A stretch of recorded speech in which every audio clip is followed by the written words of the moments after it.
오늘은 대강절 네 번째 주일입니다. 우리 대강절 기간 동안 이 땅에 보내주신 하나님 아들 그리스도 예수님에 대한 말씀 함께 나누고 있는데요. 첫 주에 다윗의 자손으로 오신 예수님, 두 번째 주에 다윗의 왕 위에 앉으신 예수님, 그리고 세 번째 주에 그종 다윗의 집에 구원의 뿔로 오신 그리스도 예수님에 대한 말씀 함께 나누는데, 오늘은 다윗의 동네에 구주로 오신 예수님에 대한 말씀 함께 나누려고 합니다. 오늘 누가복음 2장 8절 이하에 마리아가 예수님을 이제 막 출산했을 때인데요. 예수님께서 태어나셨을 그 즈음에 하나님께서 천사들을 그 근처에 있는 목자들에게 보내주셨습니다. 양떼를 지키고 있던 목자들에게 천사가 나타났는데요.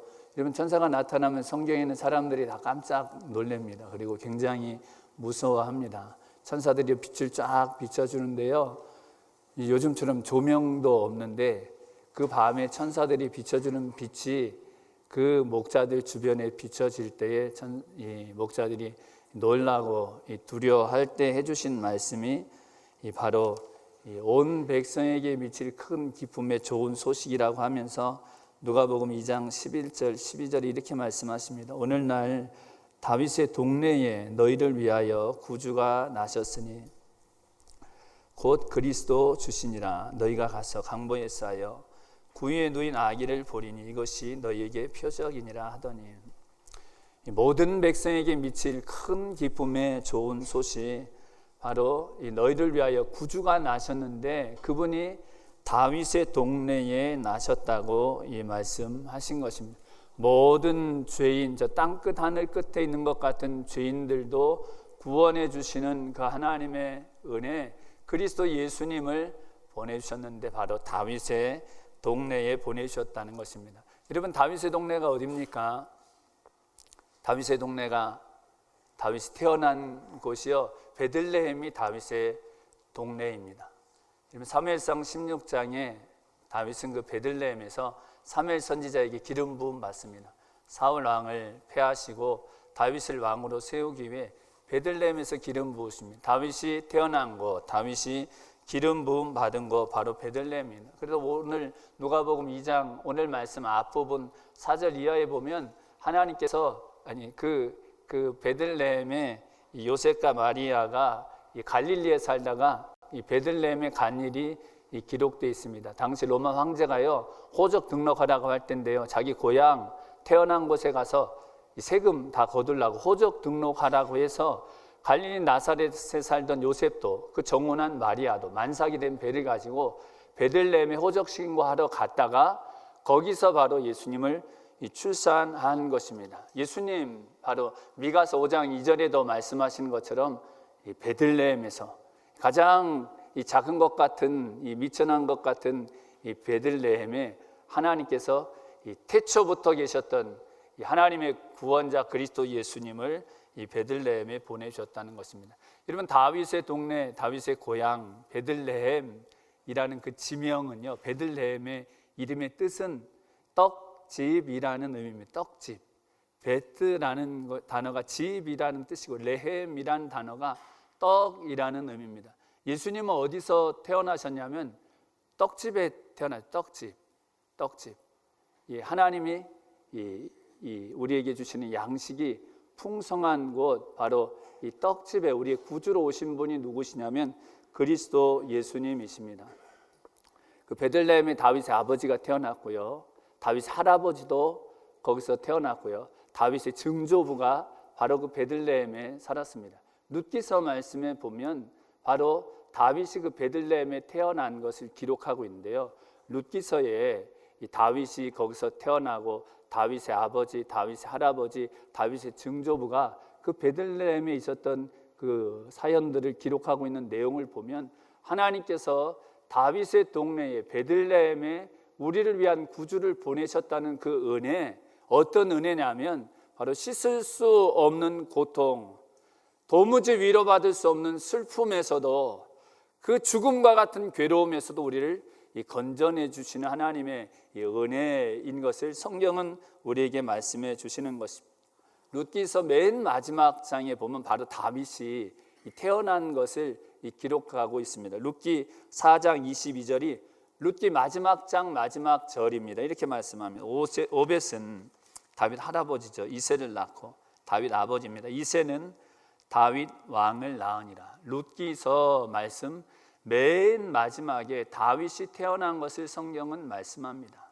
이 룻기서 1장 1절 그 시작이 바로 베들레헴에서 시작합니다. 룻기서 1장 1절에서 5절에 이렇게 말씀하십니다. 사사들의 치리하던 때에 그 땅에 흉년이 드니라. 유다 베들레헴의 한 사람이 그 아내와 두 아들을 데리고 모압 지방에 가서 우거하였는데 그 사람이 이름은 엘리멜렉이요 그 아내의 이름은 나움이요 그 두 아들의 이름은 말론과 기럯이니 유다 베들레헴 에브랏 사람들이더라. 그들이 모압 지방에 들어가서 거기 유하더니 나오미의 남편 엘리멜렉이 죽고 나오미와 그 두 아들이 남았으며 그들은 모압 여자 중에서 아내를 취하였는데 하나의 이름은 오르바요 하나의 이름은 룻이더라. 거기 거한 지 10년 즈음에 말론과 기럯 두 사람이 다 죽고 그 여인은 두 아들과 남편의 뒤에 남았더라. 여러분 룻기서 1장 1절에 사사들이 치리하던 때 사사시대입니다. 여러분 사사시대는요 출애굽한 이스라엘 백성 40년 광야 지나 요단강 건너 여리고성부터 가나안 땅을 다 정복하고 이제 가나안 땅에서 살던 시대를 사사시대라고 말씀합니다. 그때 한 남자가 있었고 한 아내가 있었고 두 아들이 있었는데 그 남편의 이름이 무엇이냐면 엘리멜렉입니다. 엘리멜렉. 아내 이름은 나오미. 이름은 엘리라는 단어는 나의 하나님이라는 뜻입니다. 멜렉 왕. 나의 하나님은 나의 왕. 엘리멜렉 이름입니다. 여러분 이름으로는 대단한 믿음을 가진 사람이죠. 나의 하나님은 나의 왕. 저희가 대강절 두 번째 주일에 다윗의 왕자에 오시니 그 보좌를 모시고 살 때에 최고의 복을 받는 하나님이 우리의 진정한 왕이 될 때에 누리게 하시는 최고의 은혜, 이름으로는 엘리멜렉 나의 하나님은 나의 왕, 이 그와 같은 복을 누릴 사람이 엘리멜렉입니다. 나옴이라는 이름의 뜻은 희락, 기쁨입니다. 넘치는 기쁨, 넘치는 희락. 그래서 엘리멜렉과 나오미의 가정은요 하나님을 왕으로 모시고 하나님이 주시는 최고의 기쁨을 누릴 사람들이 바로 엘리멜렉과 나오미입니다. 이름으로는 그런데 이 엘리멜렉과 나오미는 이름과 전혀 다른 삶을 살았습니다. 여기 베들레헴 떡집이라고 말씀드렸죠. 베들레헴에 큰 흉년이 듭니다. 이런 베들레헴에는 떡집에는 먹을 게 많아야 되는데 거기에 너무 괴로운 흉년이 든 것입니다. 하나님은 나의 왕이요 나 최고의 기쁨을 누릴 엘리멜렉과 나오미가요 그 땅을 떠납니다. 모압 땅으로 갑니다. 여러분 요즘에는요 이렇게 여기 대다수 분들처럼 외국에 나와 사는 분들이 많죠. 외국에 나와. 근데 사사 시대는 출애굽한 이스라엘 백성들이 가나안 약속의 땅에 살던 때입니다. 이 땅을 떠나는 것은 하나님께서 기뻐하시는 일이 아닙니다. 하나님이 약속하신 땅에서 사는 것, 그것이 하나님 백성에게 최고의 복인데 엘리멜렉 나의 하나님 나의 왕 나오미 최고의 기쁨을 누린다고 하는 그들이 떡집에 떡이 없어가지고 먹을 게 없어서 약속의 땅을 떠납니다. 그리고 두 며느리를 모압 여인을 얻습니다. 저번에도 잠깐 말씀드렸지만 여러분 요즘에는 외국 사람하고 만나서 사랑하고 결혼하는 분들이 많죠. 그것이 뭐 이상한 일이 아닙니다. 근데요 구약성경 특히 이 가나안 땅에 막 들어갔을 때에 가나안 땅에 들어가기 직전에 모세를 통해 해주신 말씀이 신명기 7장 3절 4절에 보면 무엇이냐면 절대로 그 땅에 있는 여자들을 너 며느리로 아내로 들이지 말라. 절대로 너희 딸을 그 땅 사람들의 이 며느리로 아내로 주지 말라. 그렇게 말씀은 이유가 무엇이냐면 외국 사람이어서가 아니라 그들이 음란히 섬기는 그들이 우상을 너무 열심히 섬기는데 그들이 들어와서 너희로 마음을 하나님께서 떠나게 하고 우상을 섬기게 할 거야. 그럼 내가 너희를 멸망시킬 수밖에 없어. 내가 너희를 멸할 거야. 하나님 그 이유 때문에 이방 여인하고 결혼하지 말라고 당시에는 말씀하신 것입니다. 그럼 근데 하나님 약속의 땅을 떠나고 그리고 이방 여인들의 며느리로 맞아 들인 것입니다. 엘리멜렉과 나오미가. 근데 무슨 일이 생겼냐면 남편이 죽죠. 엘리멜렉이 죽습니다. 그리고 10년의 세월이 지나면서 두 아들도 이 세상을 떠나게 됩니다. 여러분, 지금 너무 사는 게 힘들어가지고 잘 살아보겠다고 딴 데 가고 막 열심히 살아보려고 하는데 남편이 세상 떠난 것입니다. 두 아들도 세상 떠난 것입니다. 참 남한 슬픔이죠. 감당할 수 없는 슬픔입니다. 그 무엇으로도 위로받을 수 없는 슬픔입니다. 이 나오미의 슬픔을 잘 설명해 주는 말씀이 이 룻기서 1장 19절에 보면 이 나오미가 돌아올 때에 이 기록되어 있습니다. 19절에서 21절에 이에 그 두 사람이, 이 두 사람은 이 나오미하고 며느리 룻입니다. 이 나오미가요, 아들들 죽었으니까 며느리들 이제 시어머니 따라서 외국 땅에 가서 살면은 힘들죠. 그 모압 여자들이 여기 이스라엘 땅에 와서 사는 거 쉽지 않습니다. 그러니 너희 고향에 남아라, 너희 가족들에게 남아라, 거기서 남편 다시 만나려면 만나라, 며느리에게 너희 마음대로 해라 그랬는데 룻은 나 어머니 따라가겠습니다. 어머니 하나님 나 섬기겠습니까? 내가 어머니와 늘 죽을 때까지 함께 하겠다고 하면서 모압 며느리 룻이 이 이스라엘 이 시어머니 나오미를 따라온 것입니다. 그렇게 돌아오는데 이에 그 두 사람이 행하여 이 베들레헴까지 이르니라. 베들레헴에 이를 때에 온 성읍이 그들을 인하여 떠들며 이르기를 이가 나오미가 아니 나오미냐 하는지라. 나오미가 그들에게 이르되 나를 나오미라 칭하지 말고 말하라 칭하라. 이는 전능자가 나를 심히 괴롭게 하셨음이니라. 내가 풍족하게 나갔더니 여호와께서 나로 비어 돌아오게 하셨느니라. 여호와께서 나를 징벌하셨고 전능자가 나를 괴롭게 하셨거늘 너희가 어찌 나를 나오미라 칭하느뇨 하니라. 10년여 만에 돌아온 나오미를요, 고향 사람들이 떠들면서 온 마을이 떠들썩하게 베들레헴에서 야 나오미가 돌아오는구나. 나오미가 그 모압에 가서 잘 사는지 궁금했는지 나오미 어떻게 살아? 나오미 잘 지내? 사람들이 그러고 있었는데 10년여 만에 돌아오는 나오미를 온 마을 사람들이 환해. 야 나오미 잘 지냈냐고. 나오미가 온다고. 그 말을 듣고 나오미가 했던 말이 이제 내 이름을 나오미라 부르지 말라고 말합니다. 내 이름 희락 기쁨이 아니라 이제 내 이름을 마라라고 부르라고 말합니다. 내 인생, 내 이름, 내 인생은 이제 마라야. 이 나오미가 그렇게 이런 마라라는 이 단어의 이 뜻은 바로 무엇이냐면 씻을 수 없는 슬픔입니다. 통렬한 슬픔입니다. 그 무엇으로도 위로받을 수 없는 쓰라린 괴로움, 고통, 그것이 바로 이 히브리어로 마라르라는 단어입니다. 이 고통을 이 마라의 이 괴로움을 알 수 있게 해주는 이해를 도와주는 이 구절들이 있는데요. 욥기 9장 18절에 욥이 이렇게 말합니다. 나로 숨을 쉬지 못하게 하시며 괴로움으로 내게 채우시는구나. 숨통이 막힌 것 같은 괴로움 말합니다. 에스겔 선지자에게도 하나님 행하실 심판이 얼마나 무서운지를 네가 슬퍼하며 표현하라고 이렇게 말씀하십니다. 에스겔 21장 6절에 인자야 너는 탄식하되 허리가 끊어지는 듯이 그들의 목전에서 슬피 탄식하라. 허리가 끊어질 듯이 산산이 부서지는 그 고통과 괴로움, 그것이 무엇이냐면 바로 마라입니다. 나오미가 내 인생은 이제 희락이 아니다. 내 인생은 이제 기쁨이 아니다. 내 인생은 마라야. 씻을 수 없는 고통과 괴로움이야. 그러면서 이 나오미가 돌아온 것입니다. 여러분, 이 나오미로 베들레헴을 떠났다가 이 마라로 이 베들레헴으로 돌아온 그 나오미의 인생, 룻의 인생이 거기서 끝난 것이 아니죠. 그 다음에 다시 베들레헴으로 다시 떡집으로 돌아왔을 때에 이 나오미와 룻에게 있었던 일이 기록되어 있습니다. 남편을 잃었는데, 두 아들을 잃었는데, 더 이상 살 수 없는 것 같은 상황에 처했는데 그때 일어난 일이 기록되어 있습니다.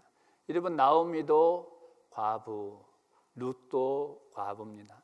요즘은 이때와 달라서 여러분 남편을 잃고 홀로 된 것이 슬프고 안타까운 일이지만 여러분 얼마든지 힘쓰고 찾으면 일할 수 있죠. 일할 곳을 찾을 수 있고 생계를 유지할 수 있는 방법을 찾을 수 있습니다. 이때는 그렇지 직업이 지금처럼 있는 때가 아닙니다. 여자들이 당시 여자분들이 할 수 있는 일이 뭐 직업을 위해 할 수 있는 일이 없는 때입니다. 그러다 보니까 과부는 누구냐? 고아, 과부, 나그네. 구약 성경에서부터 제일 비천한, 제일 약한 사람으로 이 말할 때 꼭 언급되는 세 사람이 바로 이 고아, 부모가 없어, 나그네, 여기 삶의 터전이 없는 사람, 그와 함께 과부입니다. 도무지 할 수 있는 게 없어요. 이들이 할 수 있는 건 뭐냐면 남들이 자기 밭에 막 농사하고 추수 때에 떨어뜨려 놓은 이삭 주워 먹고 사는 것이 유일하게 할 수 있는 일인 것입니다. 그러니까 살 수가 없는 거죠. 그렇게 나오미와 룻이 돌아온 것입니다. 시간이 지났는데요, 먹을 게 없으니까 나중에 이 며느리가 더 젊으니까 나가서 이제 먹을 것 주우러 가는 것입니다. 이 룻기서 2장 3절 5절에 보면 이렇게 말씀합니다. 룻이 가서 베는 자를 따라 이삭 주우러 간 거예요. 먹을 것 주러 밭에서 이삭을 줍는데 우연히 엘리멜렉의 친족 보아스에게 속한 밭에 이르렀더라.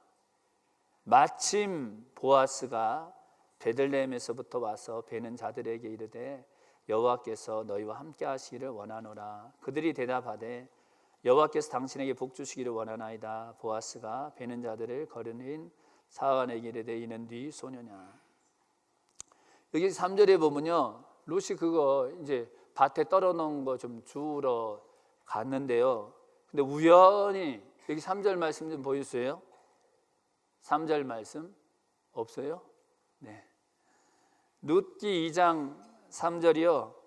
룻이 가서 베는 자를 따라 밭에서 이삭을 줍는데 우연히 엘리멜렉의 친족 보아스에게 속한 밭에 이르렀다고 말씀합니다. 우연히 갔는데 거기가 어디냐면 엘리멜렉의 친족 보아스에게 속한 밭에 갑니다. 그냥 어떻게 우연히 갔는데 그 밭이 어디냐면 엘리멜렉, 죽은 시아버지죠. 시아버지의 친족 보아스라는 사람이 가지고 있는 땅에 가서 막 죽게 됩니다. 이어지는 4절이 어떤 말씀이냐면요, 좀 전에 우연히 그 밭에 갔는데 룻기 2장 4절에 마침 보아스가 베들레헴에서부터 와서 베는 자들에게 이르되. 룻은 우연히 갔는데요, 그 밭이 우연히 간 밭이 엘리멜렉의 친족 보아스의 밭이었고, 그리고 마침 그때에 이 보아스가 와서 누구를 만나냐면 룻을 딱 보게 됩니다. 어느 집 딸이냐, 어느 집 소녀냐. 우연히 갔는데 마침 만난 사람이 누구냐면 엘리멜렉의 친족. 여러분, 여기 친족이라는 이 단어는 이 친척인데요, 이 룻기에서 어떤 사람이냐면 룻기에 이 관련돼서 23번, 이번 4장밖에 안 되는 룻기 말씀에 23번 등장하는 관련 단어가 있는데 그것이 무엇이냐면 기업 물어준다는 것입니다. 기업 물어준다. 이 구약 성경에서부터 나온 것인데 그것이 무엇이냐면 이 남편 잃은 아내, 그리고 땅 재산을 잃어버릴 것 같은 혼자 남은 이 아내를 친족들이, 이 과부를 친족들이 돌봐주는 거예요. 더 이상 먹고 살 수 없어가지고 있던 땅이나마 팔든지 아니면 살 수 없을 때 그에게 나머지 다른 아들을 붙여주든지 다른 친족들이 그 땅을 대신 사서 그 사람이 계속 가지고 있을 수 있도록 이 지켜주는 사람들, 그것을 기업 물어준다 그러고 그것을 친족이라고 이 말씀합니다. 룻기서 4장에 보면은 나오미에게 땅이 있었습니다. 남편 이름으로 된 땅. 요즘은 땅 팔면 꽤 먹고 살 수 있죠. 땅 있으면. 룻 때는 그런 땅 아니에요. 더 이상 이것마저 팔지 않으면 살 수 없어서 이제는 죽겠다 싶어 이거를 팔아야 되고, 그 얼마 안 되는 그거 먹고 살다가 또 금방 또 어려움에 닥칠 수밖에 없는 아주 비참한 지경에 이르러서 나오미가 땅을 팔게 됩니다. 근데 그 땅을 이 기업 물어줄 수 있는 사람, 대신 사서 그 사람이 유지할 수 있도록 해줄 수 있는 사람 중에 하나가 보아스입니다. 친족. 보아스보다 먼저, 이것도 순서가 있는데 먼저 그것을 행할 수 있는 권리와 책임을 가진 친족이 있었어요. 이 먼저 책임을 가진 친족이요, 이 말을 딱 듣자마자 내가 물어줄게, 그렇게 말합니다. 그게 무슨 얘기냐면 그 땅 내가 사서 나오미에게 줄게, 이런 얘기예요. 근데 그 사람은 무슨 생각을 했냐면, 보니까 나오미가 과부예요. 나이도 많아요. 내가 이 땅 사서 돌려주어도 나오미가 자식 없이 죽으면 그 땅이 누구 땅 되냐면 내 땅 다시 되는 거예요. 그러니까 이 사람은 계산해, 보니까 내가 그 땅을 차지할 수 있게 됐구나. 나오미 어려운데 그냥 헐값에 사가지고 줬다고 치고 다시 내가 가져야지, 그런 생각을 가졌는데 보아스가 설명해 줍니다. 나오미만 있는 게 아니라 그 아들과 결혼한 며느리 룻이 있다고.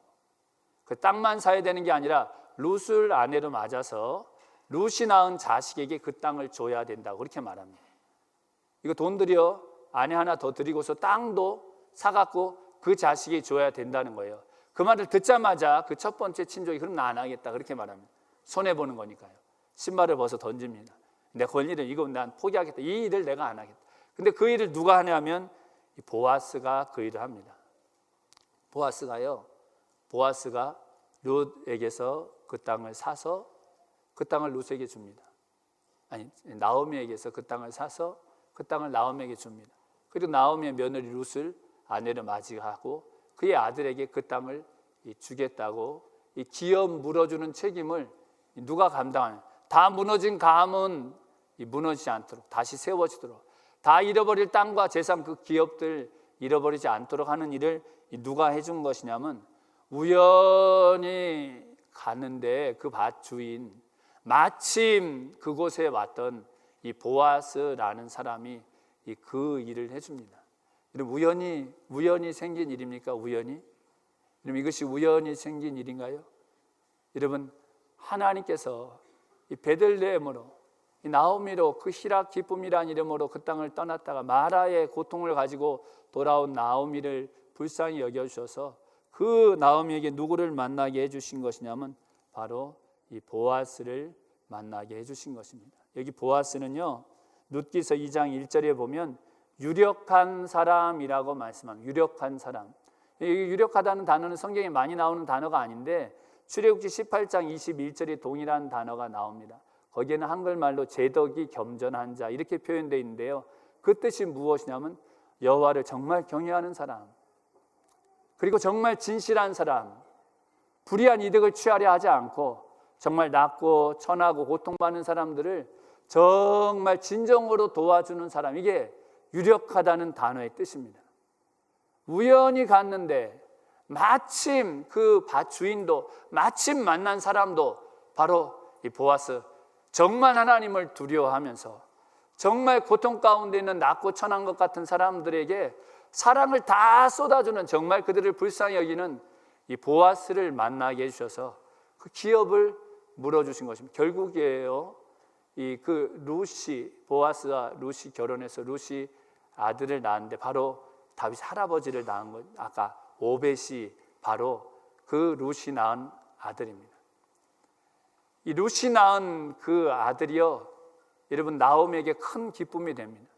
남편을 잃었죠. 두 아들을 잃고 마라의 고통으로 먹을 것도 없이 이제 언제 어떻게 죽을지 모르는 비참한 상황 가운데 살던 그 가정에 이제 먹을 것 걱정할 일이 하나도 없을 뿐더러 생명을 허락해 주셔서 그 생명 때문에 노년에 얼마나 부족함 없이 하나님 풍족함 가운데 그 새 생명의 기쁨 가운데 살게 해주셨는지 떡집으로 돌아왔더니, 그 떠나갔던 떡집으로 돌아왔더니 그곳에서 베풀어 주는, 이게 바로 다윗의 동네 베들레헴에서 다윗이 태어났던 그 사연입니다.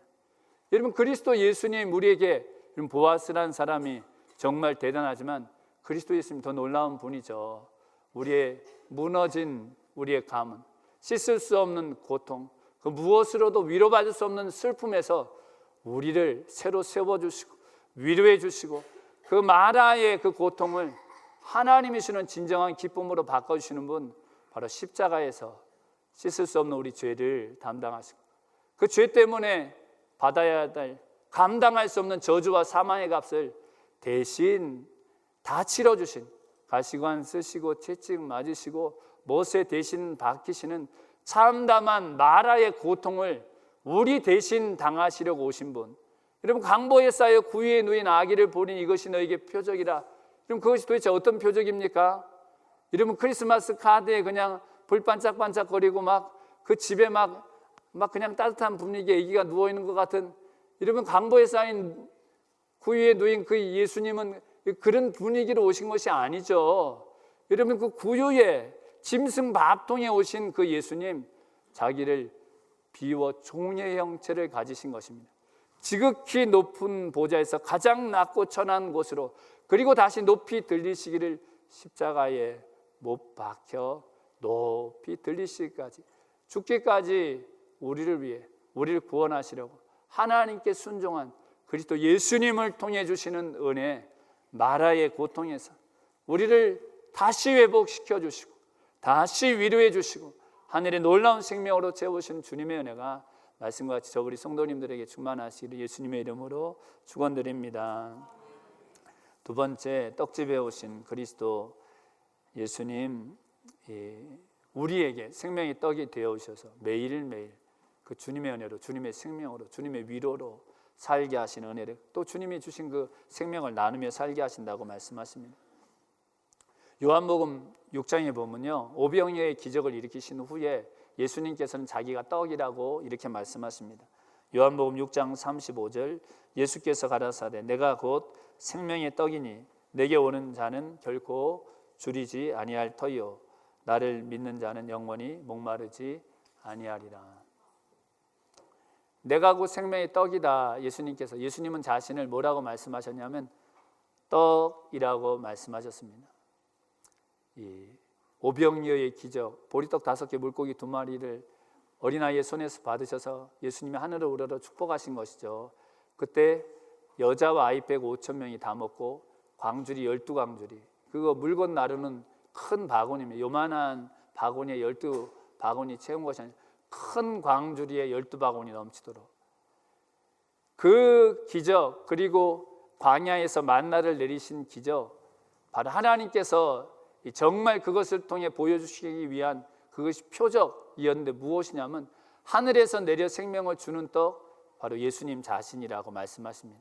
예수님, 내 살을 주겠다, 그렇게 사람들에게 말씀하셨어요. 그 얘기를 듣고 사람들이 막 그냥 흥분하고 그냥 막 다투고 막 난리가 났습니다. 자기 살을 준다고, 자기 피를 마시게 해준다고, 이게 이상한 거, 미친 거 아니야? 그 많은 사람들이 그 말 듣고 예수님 다 떠나버립니다. 제자들만 남고. 그때 예수님께서 제자들에게 말씀해 주십니다. 내 살 먹고 내 피를 마시는 자는 영생을 가졌고 마지막 날에 내가 그를 다시 살리리니 내 살이 참된 양식이요 내 피는 참된 음료라고, 내가 참 생명의 떡이라고 말씀해 주십니다. 그리고 이어서 내 살 먹고 내 피를 마시는 자는 내 안에 거하고 나도 그의 안에 거하나니 살아계신 아버지께서 나를 보내심에 내가 아버지로 인해 사는 것 같이 나를 먹는 그 사람도 나로 인하여 살 것이라고 예수님께서 말씀해 주십니다. 여러분, 내 살 먹고 내 피를 마신다는 건 어떤 것입니까? 지금 내 살 먹고 내 피를 마신다고 예수님 말씀하신 것이 어떻게 하는 것입니까? 성찬식 하는 것인가요? 물론 성찬식이 중요한 것이죠. 단지 성찬 예식, 여기 떡과 잔을 먹고 이 마시는, 이러면 그 단지 성찬식을 의미하는 것이 아니라 십자가에서 나를 사랑하사, 갈라디아서 2장 20절, 나를 사랑하사 나를 위해 자기 몸을 버리신 그분은 하나님 아들이신데, 그분은 창조주신데, 그분은 심판자신데, 그분은 만물의 주관자신데도 날 위해 죽기를 마다하지 않고 얼마나 나를 한없이 사랑하셨는지, 얼마나 나를 긍휼히 여기셨는지 십자가에 죽임당한 그 하나님 아들 믿는 믿음, 이제는 내 안에 그리스도께서 사신 것이라. 이게 내 살 먹고 내 피를 마시. 주님이 내 안에 사신. 너희가 내 안에 거하고 내 살 먹고 내 피 마시는 자, 그가 내 안에 내가 그 안에 살 것이라고 예수님 말씀이 정말 주님이 내 안에 사는 것, 그것이 내 살 먹고 내 피를 마시는 것입니다. 그거 갈라디아서 2장 20절에 내가 그리스도와 함께 십자가에 못 박혔나니. 누가복음 9장 23절에 예수님께서 말씀하신 아무든지 나를 따라오려거든 예수님 따라가는 길은 자기를 부인하고 날마다 자기를 부인하고 매일 자기를 부인하고 자기 십자가 지고 나를 쫓는 이 삶을 사는 것, 여러분 이게 내 살 먹고 내 피를 마시는 것입니다. 그냥 나 예수님 날 위해 죽으셔서 믿어, 나는 그건 믿어, 단지 그렇게 말하는 것이 아니라 그분이 정말 내 안에 사신다는 것입니다. 날 위해 십자가 지신 그 주님, 생생하게 내가 그 주님의 한없는 긍휼과 크신 은혜를 맛본 것입니다. 그러니 그 주님이 정말 내 안에 계시고 그 주님을 위해서라면 내가 세상에서 제일 귀하게 여기는 내 생각, 내 감정, 내 고집, 내 자아를 매일매일 십자가에 못 박고 주님을 따르는 삶, 그것이 바로 내 살 먹고 내 피 마시는 삶입니다. 이런 마라의 고통이 어디서 옵니까? 이런 마라의 고통이 어디서 오는 것입니까? 씻을 수 없는 괴로움이 도대체 어디서 오는 것입니까? 성경은요, 그 마라, 죽음 같은 괴로움, 숨통이 막히는 것 같은 괴로움의 근원을 죄라고 말씀하십니다. 죄. 그 예수님이 십자가에 죽으신 것이죠. 죄값은 사망이니까 죽음의 고통, 마라의 값을 십자가에서 대신 치르신 것이죠. 출애굽기 12장 6월절 사건 때 하나님께서 모세를 통해 주신 말씀을 보면 바로 구원이 무엇인지 어린 양 그리스도 예수님을 통해 그 마라의 고통의 소리를 자유케 하시는 은혜가 진정한 구원이라는 것을 깨닫게 해주는 말씀이 기록되어 있습니다. 여러분 출애굽기 12장의 6월절 사건, 6월절 하나님께서 이스라엘 백성을 애국에서 해방하신 것입니다. 구원이죠. 여러분 그때의 하나님이 이스라엘 백성 내놓으라고 바로 왕이 400여 년 동안 애굽에 있던 종로로 하던 이스라엘 백성 안 내주려고 그러는데 10가지 재앙을 내리셔서 결국 10번째 재앙에 바로 왕이 이스라엘 백성을 내놓죠. 그 6월절 바로 왕이 첫째 아들부터 애굽에 있는 모든 사람의 첫째 아들, 짐승의 첫째 새끼까지 하나님이 다 죽이십니다. 통곡과 비명 소리가 애굽 전역을 덮습니다. 그때 이스라엘 백성들에게는 그 일이 일어나지 않습니다. 넘어갑니다. 6월절 넘어가다는 뜻입니다. 이스라엘 백성이 어떻게 넘어갔냐고 하면 하나님이 어린 양 잡아가지고 우슬초에 그 피를 적셔서 피를 좌우 기둥과 문틀 위 문틀에 바르라고 그러면서 이렇게 말씀하셨습니다. 출애굽기 12장 7절 8절에 그 피로 양을 먹을 집 문 좌우 설주와 임방에 바르고 그 밤에 그 고기를 불에 구워 무교병과 쓴 나물과 아울러 먹되. 여러분 그 피로 양을 먹을 집 좌우 임방 설주에 그 피 바로 어린 양의 피죠. 고린도전서 5장 7절에 예수님이 우리 6월절 어린 양, 6월절에 우리의 6월절 어린 양은 예수님 그 피를 바르는 그 구원을 베푸셨다고 말씀하십니다. 그리고 이어지는 말씀에 그 어린 양을 구워 먹는데 예수님 먹는 거죠. 내가 생명의 떡이라고 하늘에서 내려온 예수님 먹는데 뭐와 더불어 먹으라고 하셨냐면 무교병과 쓴나물. 무교병은 누룩 없는 떡입니다. 발효되지 않은, 우리 천국 비유에서 말씀 나눴죠. 발효되지 않은 누룩 없는 떡. 여러분 누룩은 좀 전에 말씀드린 고린도전서 5장 7절 8절에 묵은 누룩을 내어 버리라. 악독과 악의 죄를 다 내어 버려라. 누룩은 죄를 상징합니다. 그래서 애굽에서 해방될 때에 여러분 바로 왕 밑에, 원래 하나님이 왕이 돼야 되는데 바로 왕 밑에 노예로 살던, 죄의 종로로 타던, 에베소서 6장 12절 13절 말씀을 하면 정사와 권세와 이 세상의 어둠 주관자들, 에베소서 2장 1절로 하면 마음과 육체가 원하는 대로 살게 하는 그 악한 권세 아래에 있는, 죄 아래에 있던 이스라엘 백성을 어린 양의 피로 구원하면서 이제는 누룩 없는 떡을 먹어라. 죄를, 묵은 누룩을 벗어버린, 그래서 구원은 도무지 씻을 수 없는 죄를 용서함 받는 은혜와 더불어 죄의 사슬에 묶여 죄의 종로로 타는 데서 해방되는 것이 구속이라는 단어의 뜻입니다. 죄 용서만 계속 받는 것이 아니라 그 은혜가 얼마나 놀라운지, 그 피 은혜가 얼마나 놀라운지, 죄의 사슬에서 해방된 삶을 사는 것, 누룩 없는 떡을 먹으라고 하면서 출애굽기 12장 8절에 함께 먹으라고 쓴 나물을 먹으라고 쓴 나물. 왜 쓴 나물 먹으라고 말씀하십니까? 건강하라고. 여러분, 여기 쓴 나물이란 단어가 메로로라는 단어인데 아까 그 마라라는 단어에서 나온 그 똑같은 단어입니다. 바로 왕 밑에 하나님이 왕되지 못한 죄 가운데 있는 삶은 마라야. 구원은 이것을 기억하는 것입니다. 죄는 그냥 범할 수 있는 것이 아니라 그것 때문에 예수님 십자가 못 박혀 죽으셨고, 그 죄 아래에 있는 것은 하나님이 진정한 우리의 다스림 받지 않은 하나님 나라에 사는 것 같은 은혜, 이게 누리지 않으면 죄는 우리에게 마라와 같은 고통을 갖다 주는 거야. 이것을 깨닫는 것이 바로 무엇이냐면, 그것이 바로, 그래서 하나님 아들이 어린 양, 이러면 어떻게 하나님 아들이 어린 양이 되고, 어떻게 그 창조자가 강보에서의 구유에 누인 저주의 죽음, 십자가의 죽임 당하는 일이 있었던 것, 바로 죄는 마라라는 그 값을 예수님이 치르시고 우리에게 기억하게 하신 것입니다. 그럼 그리스도 예수님 내 살을 먹고 내 피를 마신다는 것, 바로 이 은혜 가운데 사는 것입니다. 죄에서 자유함을 얻은 삶, 하나님이 진정 이런 보좌를 저희가 모시고 살자고 이 두 번째 주에 말씀한 집에 하나님 보좌가 있고 마음에 하나님 보좌, 내 생각이 주님의 다스림 받고 이 교회를 주님께서 다스리시고 하나님이 왕이 되실 때 성경은 최고의 복을, 주님의 다스림을 받을 때 그 나라와 그 일을 구하면 이 모든 것을 더하여 주시는 복, 하나님과 어린 양의 보좌로부터 만국을 소송케 하는 생명의 강물, 바로 하나님이 왕이 되실 때 주시는 은혜라고 성경은 말씀하고 있는 것입니다.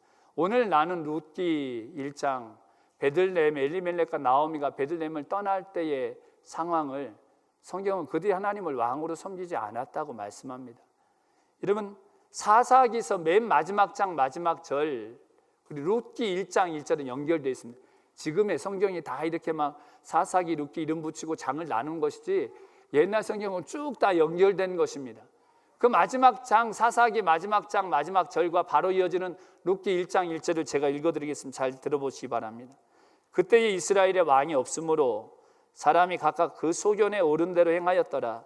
사사들이 치리하던 때에 그 땅에 흉년이 드니라. 유대 베들레헴의 한 사람이 그 아내와 두 아들을 데리고 모압에 가서 우고하였는데, 엘리멜렉과 나오미는 바로 이 사사시대, 이스라엘의 왕이 없던 때, 왕정시대가 시작되지 않았던 때이지만 그 진짜 의미는 하나님이 진짜 왕이신데, 그들이 가나안 땅에 들어올 때 경험했던 기적이 얼마나 놀라운 기적들인지 모릅니다. 근데도 그 하나님을 진짜 왕으로 섬기지 않고 계속해서 자기 소견에 옳은 대로 살았던 모습이 사사시대의 이야기입니다. 그러니까 사사시대는 왜 자꾸 이런 일이 일어나지? 왜 이런 기적을 경험하고도 또 죄를 자꾸 범하지? 왜 이렇게 놀라운 일을 경험했는데 계속 심판받고 징계받고 이런 일이 왜 계속 반복되지?